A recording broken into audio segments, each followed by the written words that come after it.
everybody out there in football world. Jim Feist, Andy Isco here in Las Vegas. We're ready to talk some football. We're going to talk a little preseason football. We're going to talk about what's been happening. We'll touch on a couple of injuries that might be key going forward. But we're going to open up, Andy, with what I think is incredible. The Circa has the Circa Millions. It has the Circa Survivor, and now it has the Grandissimo. Well, someone just came in and put in 60 entries. That's 6 guys, 10 entries apiece. That's the max you can do per person. So they got 60. Love to be their proxy. Yeah, that's a nice little payday there.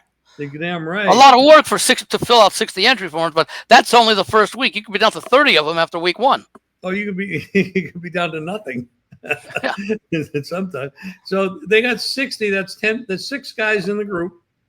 3 of them will pick all the games because there are 3 that won it last year, and some of their friends wanted to join in, so they added them to the team. So then I got 60 entries, and they're putting 2 entries into the Grandissimo, which is $100,000 per. So their total investment is $260,000. Now, that's. By the way, that means if they finish like in 7th or 8th in the millions, they've got all that money back. But that pays $1 million. I don't know that they're in the millions. They may not be, but yeah, because it's two totally different contests. The thinking is totally different. Correct. For both of those. It's in a kind of, from everybody I've listened to, because I have not been in the Survivor, it really messes with your head. Well, yeah, because if you're used to thinking teams covering the spread, can they keep it close? What about this matchup and everything? Here you're just looking to pick who wins the game, whether it be by a point or by 21 points. It doesn't matter. And you can only use a team once the whole year. What I tell people, you got to save them, especially over the Thanksgiving thing and the Christmas thing. Yeah. Yep. I mean, what I tell people is that, okay, over the course of the season, there are going to be 20 of the 32 teams that you will have to use once and only once.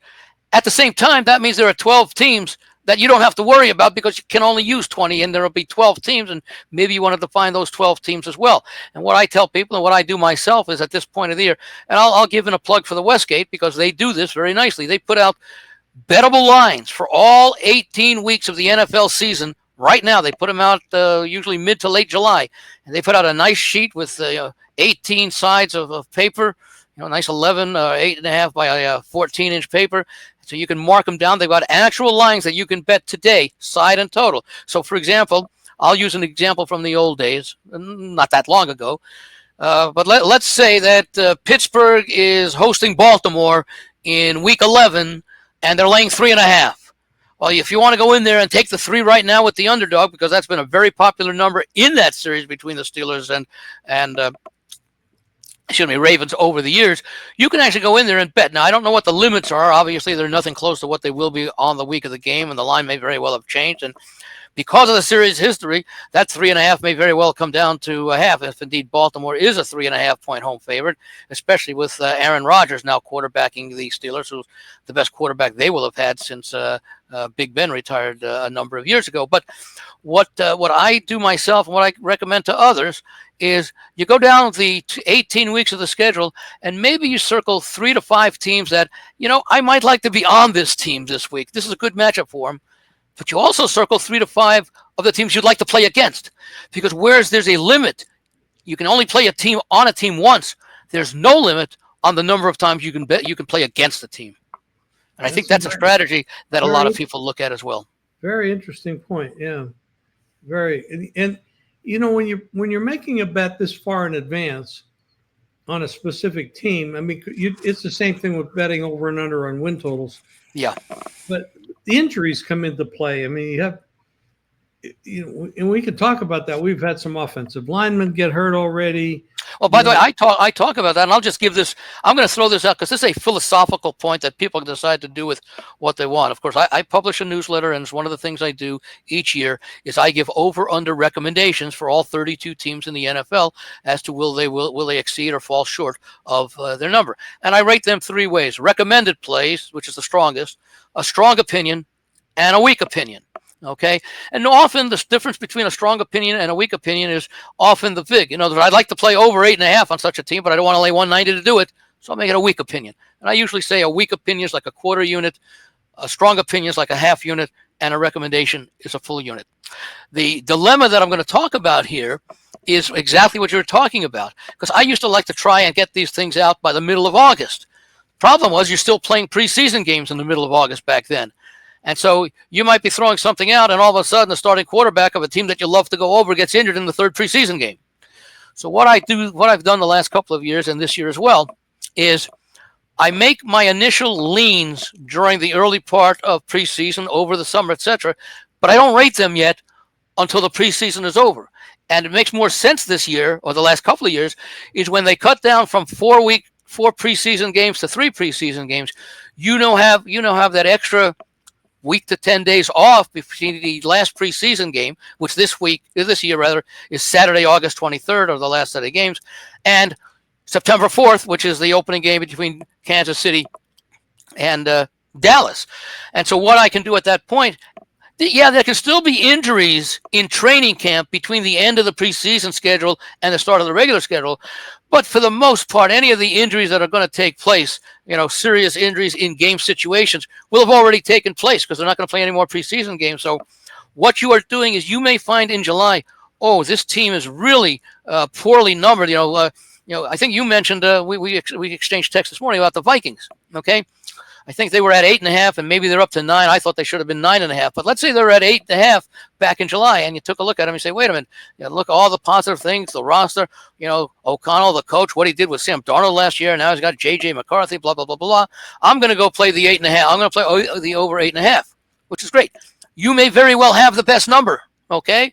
But what happens if, in week 2, J.J. McCarthy gets injured again and he's out for the year or 5 months or something? You can't do anything about it at that point. So there's a trade-off between getting, quote unquote, the best number, the best value, and waiting a while, not getting the best number that was available, but having more information than was available back then when that best number was available. So that's a trade-off that sometimes you have to make. Now, you could say the same thing about getting the best number on a week-to-week basis, but remember, week-to-week basis, any injuries that you're going to have are normally going to be suffered during games and not during practices, although the status of some players who may have been injured last Sunday, that may be until later in the week, and you have to make some guesses. But, you could always come back and, let's say you make a wager Sunday night, and then all of a sudden you find out that your quarterback was injured in practice on Tuesday, and he's out for 6 weeks.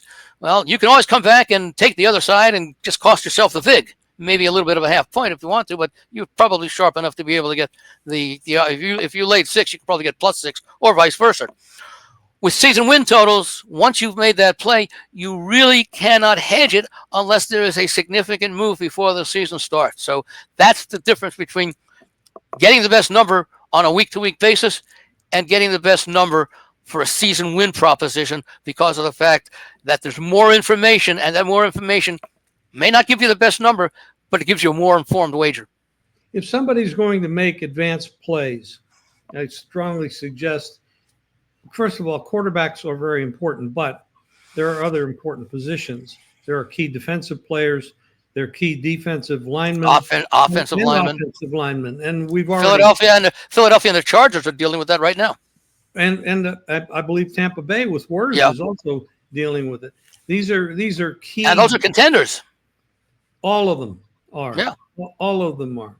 And so, I mean, you need to look at these teams not only as what you think the starters are going to be. Now, you pretty much are never really going to know what the offensive and defensive line backups are going to be like. We don't get that kind of information that often. But when you look at quarterbacks, you might look at a team that has a good quarterback or decent quarterback, and then a decent backup quarterback. So if the guy does go down, what are you going to get in his replacement? If you have somebody that doesn't have a real tried and true backup quarterback, then you might want to stay away from that from a long-term perspective. Well, you got, for a perfect example with the Chargers, we saw Trey Lance in the game against Detroit looked very, very sharp. The Chargers took a chance on him. Greg Roman, offensive coordinator, who's his year 2. Jim Harbaugh, the head coach. And he came in yesterday for a little bit, I believe, and played for the Chargers in their game yesterday. And looked poised out there, which is what I like to say. So they took a chance on him after he did not have really much of a chance, and even the chance he had did not perform well with San Francisco first and then Dallas. But now if Herbert goes down, the Chargers have to feel a lot more confident about the backup in Trey Lance, if indeed if indeed they saw what I saw the other night. And they are a lot better at looking at those things than I am. But the general consensus is he made a very strong impression, and it's good. But yes, and that's one of the things we can talk about in preseason. What do you look for in preseason? Well, obviously you look for injuries, because that's going to affect injuries and the severity of them in terms of how much time will be missed. Will he be like Matthew Stafford right now? And I like the Rams a lot this year. And apparently he's been cleared to return to practice, but I don't believe he's been practicing yet, and he probably won't take a snap in the preseason, which is not unusual for Sean McVay. But you want to see how healthy he's going to be to start the season, because the Rams are indeed a legitimate Super Bowl contender. So in the preseason games, I like to place a strong emphasis. All over, for the entire roster, certainly the cluster groups of the offensive and defensive lines and the secondary, but especially the backup quarterback, because he's basically the first guy who touches the ball on every snap. So and he's the one who makes a lot of those decisions. So I want to make sure that there is a capable backup if and when a quarterback goes down. As far as I'm not going to say so much as making the wager, but the degree of confidence that they have. Do I want to make it a strong recommendation? Do I want to make it a strong opinion? Do I want to make it a full recommendation? Or do I just want to have a weak opinion, because I'm not that confident that if he's called in to start 3 or 4 games in a row, that he's going to be able to win 3 out of the 4? One thing about the preseason evaluation of Trey Lance, for example, I mean, he played against a lot of backup people in that first game. With backup people. Pardon? With some backup people on his own team. With backup people against backup. So when you're dealing with, and obviously somebody like Trey would not have the full playbook in it, down pat. It's the same thing with Shedeur Sanders. He played pretty well the other day. And of course, he played a lot more than he would have if the backup guys and Flacco Flacco's healthy, but they're just holding him out. But he doesn't have the whole playbook down. A lot of people say, start him. That's not the right thing to do. Flacco should probably play the first 4 to 6 games while Sanders learns the playbook and gets it down and gets him and Dylan Gabriel and whoever else they hold on the roster. Right. I mean, the one thing about Sanders, we know who his dad was, one of the greatest athletes that's ever played the game. And the son is just as good an athlete. He's got that DNA running through him. He's got that, the genes, and that makes a world of difference. I mean, he also grew up around football from a Hall of Famer, and the other people that he played around. So he has an advantage over a number of other quarterbacks who maybe their experience was playing for a high school coach and a college coach who didn't play in the NFL. Well, Shedeur Sanders has those advantages that probably will serve him well. If he has the work ethic and the right mindset, he might be actually able to make it, and that would be a steal, because I think they took him in the 5th or 7th draft choice or round of draft. So now let me bring this up. This is kind of crazy. Normally in the preseason, you can pretty well bet. You can always bet, actually, that the games are going to be low scoring. They're going to kind of be vanilla. That's history. That's what history shows. What we're looking at now is just unbelievable. Almost every game's going over. My theory on it is because they're playing less preseason games, they're putting a little bit more emphasis on showing some offense. I was going to say pretty much, you said you had a theory, and that's basically the theory that I'm thinking of, is when you went from 4 to 3 preseason games, that's a 0.25% that you're reducing it by. And, so instead of having, let's say, 400 snaps in your preseason, you now got 300 snaps. So you don't have as much time to evaluate. And you want to make sure that your timing patterns are down. You can only do so much in practice. Practice is probably run at the 60% speed. Preseason games, you probably run at maybe 75% speed. When that gun sounds for the opening kickoff in week 1, you're running 100% speed. So it's a little bit difficult. It's sometimes difficult to hold yourself back because your instinct is to go all out as possible, but you also have to temper that with the fact that, hey, we like to, people say the coaches want to win preseason games. I don't necessarily believe that. They may say it. No one's going to say, I want to lose this game, but winning should not be the emphasis, the focus of the coaches. The coaches' focus should be, A, we want to decide on the best 53 men with which to start the season, and B, we want to make sure that the plays that we like to run are being worked efficiently. If we happen to win, that's fine. Yeah, there were some coaches in the past. Marv Levy, I think, was one who, for a long time, didn't really care about preseason results. He was more interested in doing it the right way. We don't care. I put it to you this way. You could probably name the last 10 winners of the Super Bowl. But tell me who the top 2 teams were in each preseason season. You'd be hard-pressed to do it. I used to say the top team, but Baltimore under John Harbaugh was outstanding every year. I would say it's Ravens because of John Harbaugh. Yeah, well, that's it. That's why I would say who had the second best record behind him. But then before the other night's game, he had lost 6 in a row. Yeah. So he went into he must be anti-gambling. That's what that tells me. That word got out. He said, "Oh yeah, I'll show those people who want to gamble on our games. I'll show them." So we see the line movements. I mean, on this week, every total has moved up, every one, and rightfully so. I mean, with what the bettors are seeing, the line moves. By the way, Andy, and I know you can attest to this. The line moves have been getting crushed. Some of these games are moving 5, 6, 7 points, and they're losing straight up. I mean, it's really remarkable. Which shows the lack of importance, despite what coaches will say. And someone was making a good point of it on the radio today.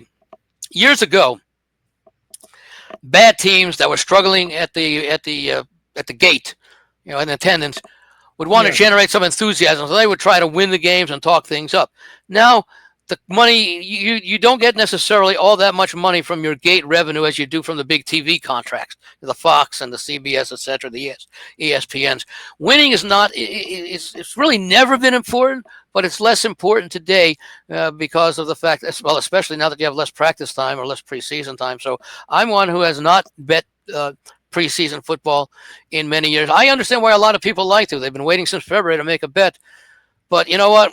I'd rather be betting when the goal of the team is to win and win by as comfortable a margin as possible than for a team that happens to just win by accident because they're trying to work on plays. I do like one angle in the preseason, and that's having a mobile quarterback in the game in the second half going against backup defenders that really, and it gives you an edge because the mobile quarterback is not going to sit in the pocket and be just a statue. He's going to move around. It's going to be difficult for it gives you an edge. So, and we've seen over the years when you have a mobile quarterback in the second half, you do have an edge because he gains a lot of yards with his feet. And one other thing, by the way, is that if coaches really wanted to win games in preseason, I'll ask this question. Why don't the starters play the fourth quarter instead of the first quarter? Play the fourth quarter when the game's on the line if winning's important. They don't care. Exactly. The proof is right there in front of you. Or rather, that the proof is sitting on the bench in the fourth quarter. That's where the starters are. What have you seen so far from these teams, and specifically quarterbacks, that's very impressive to you or really a disappointment? Well, I think Justin Fields had a very good first performance for the Jets the other night, and that's a team that's received, a lot of hype this year. Aaron Glenn seems to be the right guy for that job. Unlike Robert Saleh, Aaron Glenn was not just a player, but a player on the Jets. So there's a bond, a connection there that he says has always been there even after his playing career. And he had a real good job in building up that Detroit defense that for a number of years was poor. And under Dan Campbell, he did a nice job last year. He wasn't responsible for those injuries at the end of the season. And I've always liked Justin Fields, especially what he can do with his legs. He's sort of like giving you an extra running back that you have that the defense has to prepare for. And that gives the offensive coordinator a lot more leeway as far as calling certain plays when he can sort of disguise what he wants to do and have the defense react a certain way, and Fields can just totally upset it by either passing when they're expecting a run or a handoff, and running when they're expecting him to get into a playing motion, so throwing motion. So I thought that was good. And even the other New Jersey team, the Giants, I thought Jackson Dart looked very poised, looked very good. So I thought that play was good. I liked what I saw yesterday out of was it this Thursday night? Was it Campbell, the backup for the Raiders in that game against Seattle? He looked poised. So I like when I look at relatively unknown or backup or first or second year quarterbacks. I like to look, in addition to their talent and their decision making, do they look poised out there? Do they exude confidence? Not so much in the huddle, but as they walk up to the line of scrimmage and as they take the snap from center, are they looking all around like they don't know what's happening, or are they calm and collected and poised? And we're seeing a lot of that out of some of the modern quarterbacks. I think they're being taught that a lot more. Before we move on from Fields, I will tell the listeners, I did bet Fields over 500 yards rushing. And over 5 touchdowns on the season. So there are 2 prop bets that I did make, and you obviously like him, and you like the situation he's in. Yes, I'm really very impressed with Aaron Glenn and the momentum, the energy. Let's say the right word, the energy. He just has something, and I think it's the right fit. I think it's really the right fit for that team. Well, the players can relate to him because he played the game, and he played it at a very high level, and he's established himself as a very good defensive coach. I'm not quite as confident in what's going on in Chicago because I don't know. I know that John Johnson is offensive coordinator-wise, but moving up the head coach is a different position. But I think the biggest question I have is Caleb. Yeah. Coming out of college, there were questions about his maturity. And from what I'm hearing, and I don't know if it's true, we will see as we move forward, they're not really happy with what he's doing. That's interesting because when you listen to him in interviews, he's very well spoken. He doesn't come across as cocky. A reporter asks him a question about some sort of what were you thinking, what was the plan, or whatever. He answers it with multi-syllable words and all that, and he really seems engaged in providing the information. But maybe there are some things that we don't know what goes on in the locker room, or maybe what goes on in practice, or maybe it's just his youth. He did, he does have a year under his belt where when you look at Minnesota, they have a guy that is a rookie because he really didn't play last year at all. But in JJ, so you have those 2 very young quarterbacks in that division going up against the Lions and the Packers. You could almost say Jordan Love's not that much different. A little bit more experience, but only a couple of years as a starter. But he did go deep the one year. They got hurt a little bit last year, but he still had quite a few yards passing last year, even though only part of the year. And the question now, you go back over to the Lions, can they really replace the offensive and defensive coordinators? And that's a big job because if either one of them fall down on the job compared to the guy that was there, it's going to cost this team. And the Packers might be a little bit more solid. They are a little bit more solid because they maintain those positions. But when you talk about Caleb, I worry about the last year his touchdowns to interceptions ratio was not terrible. But it was really good. That's not where the problem was. He did get sacked 68 times. Yeah. Now that's holding the ball a lot. And I think Johnson's probably going out of his mind watching this kid hold the ball all that long. And I don't know. I just don't know because that's basically an average of 3.5 per game, which is a very high average. Damn right. Anything more than 2.5 per game is a lot, and most capable quarterbacks are actually keeping it under 2. So I think there's a lot of questions about McCarthy and Caleb Williams, and we will not know. I mean, the roster for Minnesota, I think, is superior. Very deep. Maybe the roster for Minnesota is almost as good as Philadelphia. I mean, when you look at the the two rosters. Well, Now, consider that the Vikings have made the playoffs in 2 of the last 3 seasons. There's testament to the management team there and the coaching of O'Connell that he's been doing something right. We know, and see, my questions about McCarthy, because he's unproven. He wasn't really a passing quarterback at Michigan, but a lot of the people who offer the counter argument look at the coach and how brilliant he's been. He was able to make the playoffs, I think, with Kirk Cousins that 1 year when they won all those close games, and he's been able to run. He made Sam Darnold into an NFL quarterback last year. yes. But again, that says sometimes, and we've talked about it, but I always mention Steve Young going from the pathetic performances with a bad Tampa Bay team to the Hall of Fame with the 49ers. Sometimes a change of scenery and getting the right coaching will do that. And I think you may have pointed out, we're looking at Baker Mayfield doing the same thing right now. Well, yeah, he started out in Cleveland, which is a death knell, normally, unfortunately for them. But now he's really, he definitely is in position with the right trees falling down in front of him. I think he showed a lot. If you remember that game a couple of years ago, remember he was signed by the Rams in mid-season. Oh, he played less than 20. Well, he had less than 24 hours of practice, and he came in there. I think it was a Monday night game, and went in there and said, "Okay, I'm ready." Yeah, so that tells a lot to the other players as well around him. And he's kind of a guy that the players like, because even though he's hurt, you can't take him off the field, and the other guys they respect that. He's not a wimp. No. He didn't tap out like Richardson did with the Colts. This guy. I was just going to say it, but I was waiting for you to say it. I knew you were thinking it. Is there anything that stands out now? What about this the injury to the offensive lineman for can't remember his name right now, Dickerson or something? Dickerson for Philadelphia, or Slater for the Chargers, yeah. And then, of course, Wars for the Buccaneers. What do we hear about those? Do you have any information on those guys? Nothing yet. The Dickerson injury occurred in practice, I guess, yesterday in Philly. So that might not be as serious as potentially, although they thought it could be. But, further evaluation will tell. They don't take any chances. Slater for the Chargers apparently is lost for the season. And Alt was at highly touted. Where did he come out of Notre Dame, I think, a few years ago? And he played, I think, right tackle, and then I think he was a left tackle, and he moved him over to right tackle. Now they're going to move him back, and I figure they're going to replace him. Harbaugh is pretty good at that stuff, and again, as I've mentioned to people, the fact that these injuries occur so early gives them an entire 3.5 weeks to either find a replacement within the organization, scour the waiver wire, make a trade, and some of these teams that are in contention and they know they can win this year and the next few years.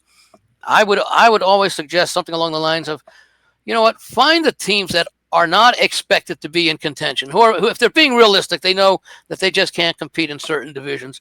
Maybe you find a really good all-pro caliber offensive lineman and you trade, a first or second round draft choice, because you'll be helping the team that's not ready to win now, and they'll be helping you win now. So I wouldn't mind seeing some of these teams trade draft capital for a guy who's going to help them this year, because some of these teams may be just 1 or 2 players away from making it to the Super Bowl. You're right. But my point in bringing up this, that how important the offensive line is.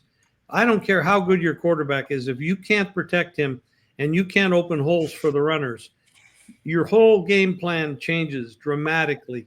We saw it in the Super Bowl. Kansas City, Mahomes, you can't get better than that.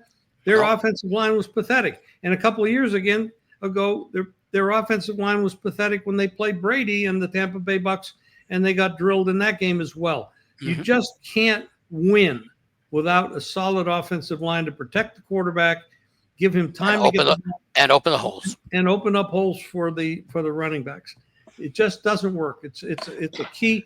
And the offensive lineman, unbelievably, especially left tackle, it's harder to find than a quarterback. Well, that's because you're protecting the blind side of the quarterback, so that's critical. Unless they're a left-handed quarterback. Yeah, exactly. But that's one of the issues that the Bears think they may have resolved a little bit for Caleb Williams. By the way, one of the other things I like to look at, I don't have the numbers in front of me from this week as far as these preseason games goes. I like to see how teams are doing as far as committing or avoiding penalties, because if you've got there are certain penalties that you can understand, some pass interference, occasionally you get tangled up, but pre-snap penalties are almost inexcusable as far as um, something that needs to be worked on. We had a little interruption there. Oh, okay. But I was talking about penalties. I was talking about the importance of seeing what if teams can avoid penalties in preseason, or if it's something they need to work about. Because I've always felt pre-snap penalties, illegal motion, is inexcusable. Delay of game is should be as hefty a fine as possible, because those are inexcusable, and those yardage can be meaningful. Sometimes big plays get overdone. Holding. You can call holding on any play, really much, but that's an era of I guess commission rather than omission. Offsides to a certain extent, and that has a lot to do with the concentration of defensive linemen in not falling for the inflection of the quarterback's voice, and at the same time the quarterback is trying to draw you outside. And clock management is another thing you can't really take a look at. But penalties in preseason, I like to look at the teams that seem to be well tuned and don't commit a lot of penalties. Amen to that. We got to look at a couple lines for this weekend. You got Kansas City, a 2.5-point favorite at Seattle. You look if there's anything here you want to talk about. Indianapolis, that they in that line, the Kansas City line hasn't moved. Indianapolis opened at 4.5. It's a 6 now. But I'll tell you this: Green Bay's head coach was so upset with the way they played. He was super pissed. So I don't know that. I think the vernacular for super pissed is livid. That's a good word. They want to say super pissed, but they go for livid. That's too many syllables for me. It's fewer than super pissed. The in New England Minnesota game switched favorites. Minnesota's 1.5 now. The other side, New England 2.5. Houston. New England is one of the chic teams this year as far as popularity. Well, they got you got a coach there that's been around a while.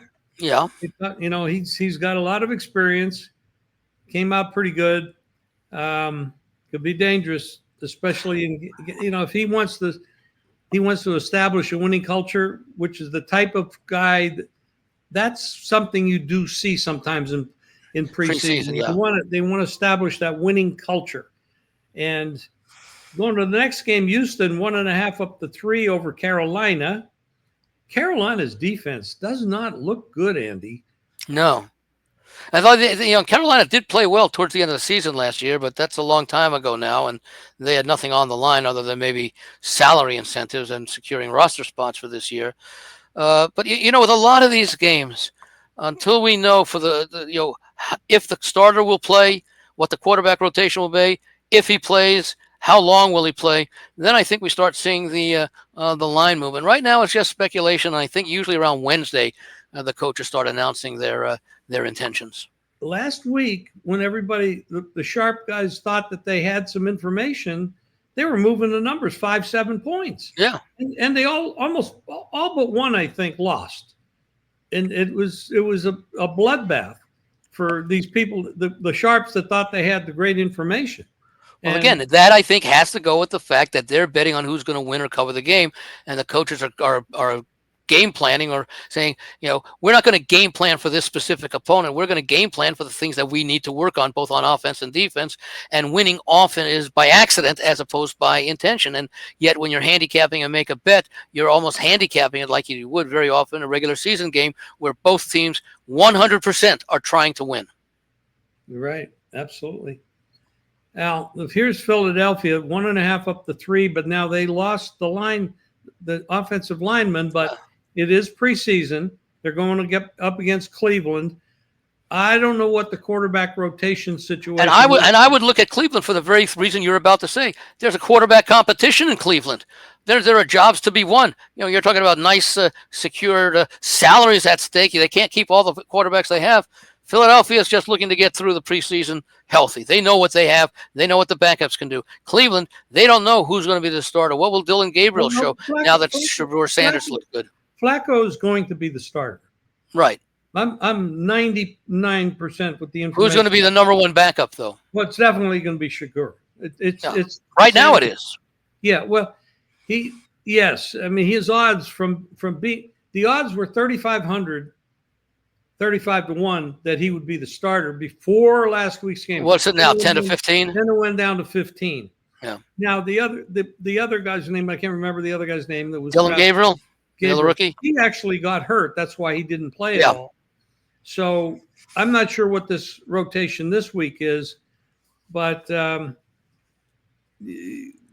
like you said, it's only Monday. We got. And I would like to think that Flacco is going to see some action either in week 2 or week 3, so that he doesn't come into the to the season as a starter, not having seen any sort of, even if it's half-speed game action.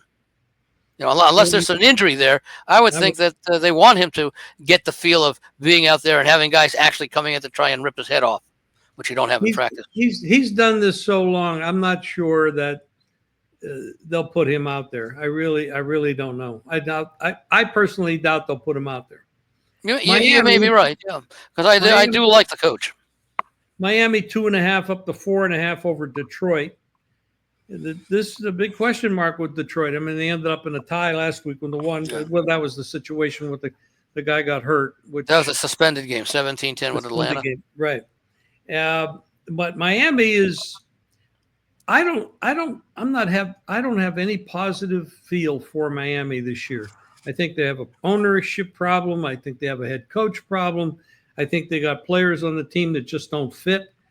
I really believe Miami is a 4th place team in this division in the AFC East.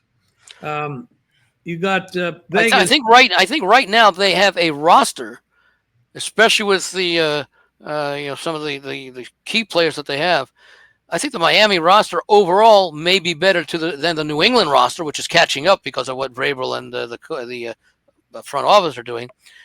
So for Miami to finish 4th, that would signal significant underachievement by this Dolphins team that I believe they've not won a playoff game since like 2002. You're right.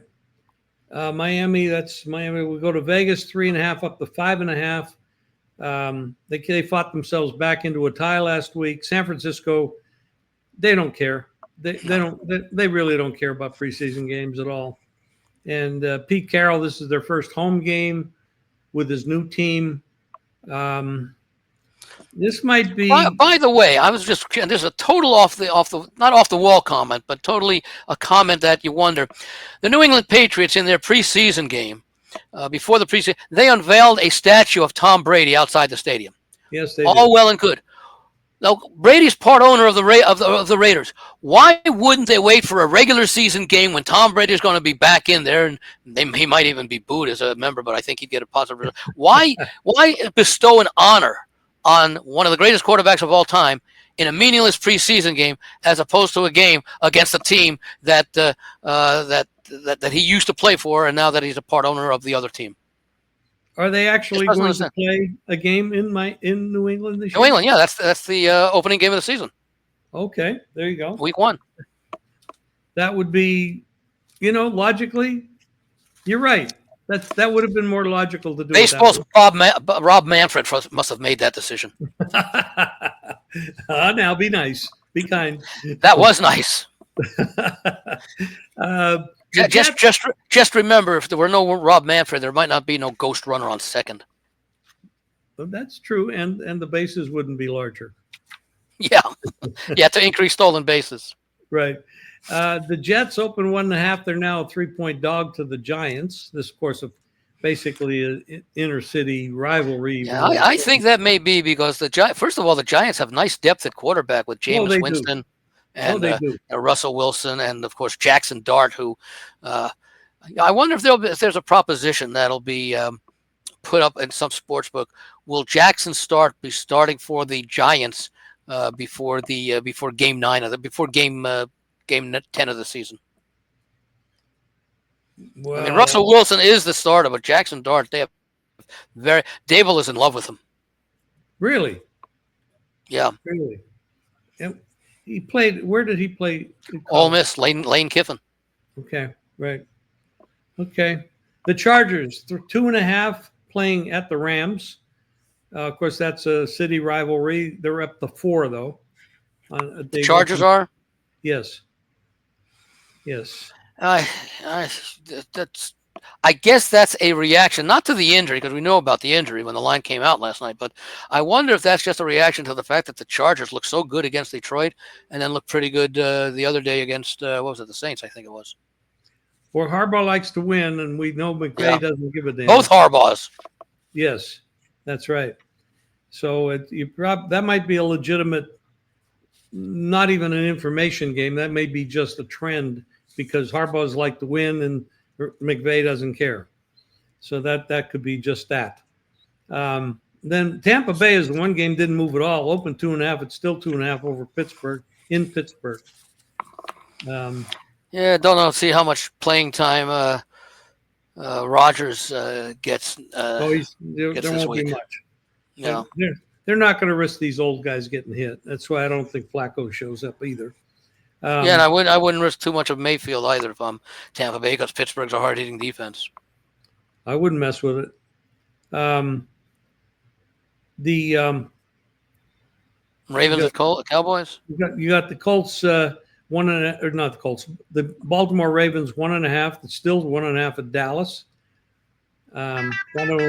Nobody knows what Jerry Jones and his clown show will do.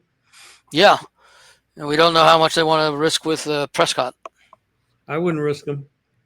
I mean, they have the potential for a prolific offense with the people they have. I'm not too sure about their defense, but they could. Move well, they got to get the Parsons thing resolved. And I had this theory, and I was talking with someone the other day about it with Jerry Jones. And he has a penchant for waiting until the end of preseason or the start of the regular season before signing big players because he likes to have all the attention directed at him while the rest of the world is trying to start. So I wouldn't be surprised if Micah Parsons signs perhaps in that 10-day period between the end of preseason and the start of the regular season. He's a guy. He doesn't need practice. This guy is all world anyway, but. Preserve himself. I'm sure he's been, doing some workouts on his own and all that. But I wouldn't be surprised. But if they do not have Micah Parsons on opening day, that could be a very serious issue, and it can't go well with the locker room. I'm sure it's already damaged the locker room. But Jerry does this every year. He did the same thing with Dak, and then he overpaid him. I mean, and he did it with Emmitt Smith years ago. Yeah, he overpays these people because the way he negotiates, but he does love the attention he gets from radio, TV, and the press. So that's all he's about. That's why it's 27 years they still haven't made a championship. So Denver. Oh, this is a big move. Denver 3.5 up to 7 at home against Arizona. That's a big line for a preseason game. I don't play preseason, but normally I would take anything over 4 with an underdog.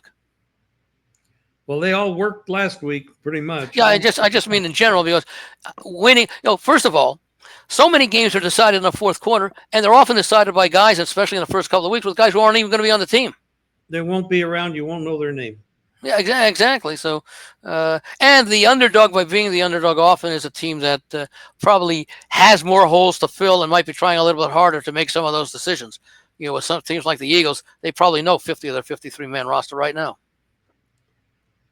The Jacksonville opened 2.5 down to 1.5 at New Orleans. The Saints look absolutely horrible. Absolutely. Yeah. I think there's a team that needs to develop a winning culture, if possible. The Saints are that team. But I mean, do they have any players to do it with? I mean, they just look ugly. Yeah. I mean, this is a team that could be. Spencer Rattler lived up to his name. He was rattled quite a bit in the game the other day. You have a chance here with the Saints not to win a game this year. That's how bad they look. And there's a lot of propositions out there. Who's going to be the worst team in football? Who's going to be the last team to get a win? Yeah, it would have to be them. It would have to be them. I mean, it could be anybody, but it have to be them. Well, they really don't have what would I say, a solidified quarterback situation. No, they do not. We're going to go down here to Chicago with Caleb Williams, 1.5. By the way, about Jacksonville, Travis Hunter. I heard some interesting comments. I think it was on NFL Network that if I'm opposing teams, when I'm on offense, I'm going to target Travis Hunter on every play to some extent so that he will not be as effective and he'll be more fatigued late in games and when he's back out there on offense. He is going to play both ways, isn't he? Yeah, the commentators are against that. They're saying at the NFL level, you just can't do it. Maybe for a few plays, but not not for 100 snaps. I think the only way they'll use him both ways is by spot playing, putting or as a decoy. Yeah, exactly. Well, on offense anyway, not defense. Yeah, he'll play defense full time, and on offense they'll use him as a decoy. I could see that happening. Yeah. Chicago 1.5 or 2. It's up to 2 over Buffalo, which is kind of hard to believe. But then again, who wants to win the game? This is what preseason's about. Yeah. And then Cincinnati 2.5 up to 4.5 at Washington. What's the total in this one? 40 something? It went from 39.5 to 43. Okay. And pretty much all of the totals have gone up. And what did these teams play in the regular season last year? I think they played like 44, 34, something like that. Oh, if they won, they played that Monday night game. This would be a game in the 70s. I mean, if they won, that's not what you're going to get. Now, do you have a tendency, based upon what we saw and the adjustment that you mentioned in the lines making, setting the totals, and in the movement, to look under this week? No. I need preseason. I only bet on information.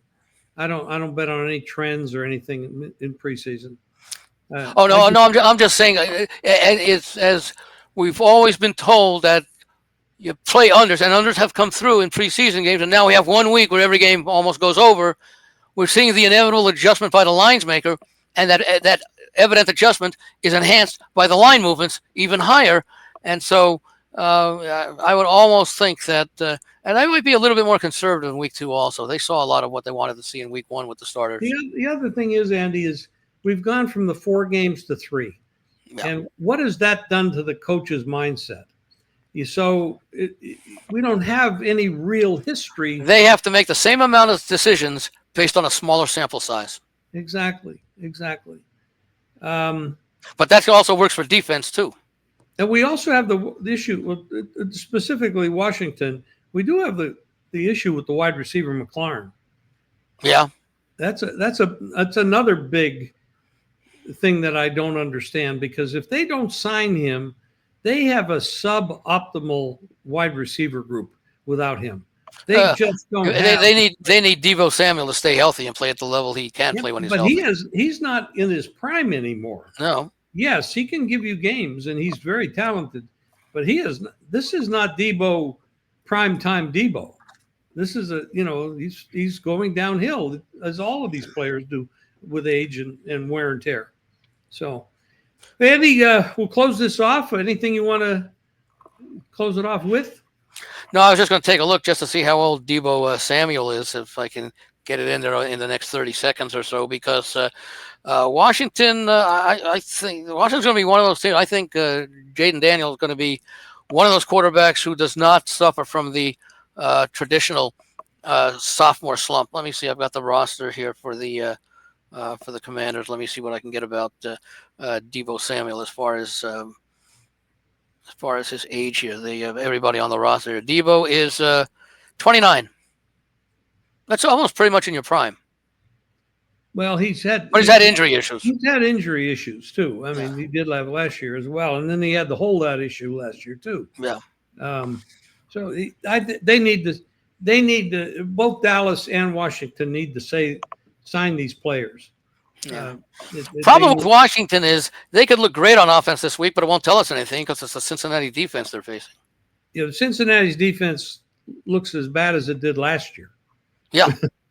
and they didn't really do anything in the offseason to improve it. Except maybe get some players back that might have been hurt. But other than that, they didn't. Yeah, but the big guy, Hendrickson, the rusher, he's, he wants to play, but he doesn't want to play, without getting the kind of extension and make the money he does. And then again, I wonder what the impact was in the locker room towards ownership when they were screwing around with that number 1 draft choice contract, rookie contract. They wanted him to make some concessions to that. And I don't know what the details are, but I would have thought that something like that the Bengals wanted would have to be subject to whether or not it's permissible under the collective bargaining agreement.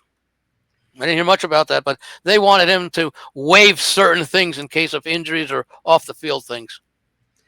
The Bengals are notoriously, I'm gonna use the word frugal to be kind. That's being pleasant, yes. But there's another word called cheap. Yeah. And even though throwing around dimes like manhole covers, I think is the old saying. They do pay a lot of money on their offense, but the practice field issue for years has been much offense sells tickets, defense wins championships. Well, offense doesn't need to sell tickets because the majority of teams' money now comes from the TV revenue. However, if you're going to win a championship, you do need to pay attention to your defense. And I think I've said it here before because I say it almost every week at some venue. Joe Burrow is the reincarnation of Dan Fouts. He is Hall of Fame quarterback with no defensive support. And boy, I'll tell you, people that didn't ever see him play. I still like listening to him on Charger broadcasts. He knows the game. He was an amazing player. Amazing. That game against Miami is still one of the top 3 games of all time. What was the final in that game? It was incredible. It was like 38-35 or something. And they had a lot of games in the 40s, both sides. Yeah. Andy, thank you very much. Good week this week. We'll talk again tomorrow. We're doing the ATS show. It's at Thursday, I believe, right?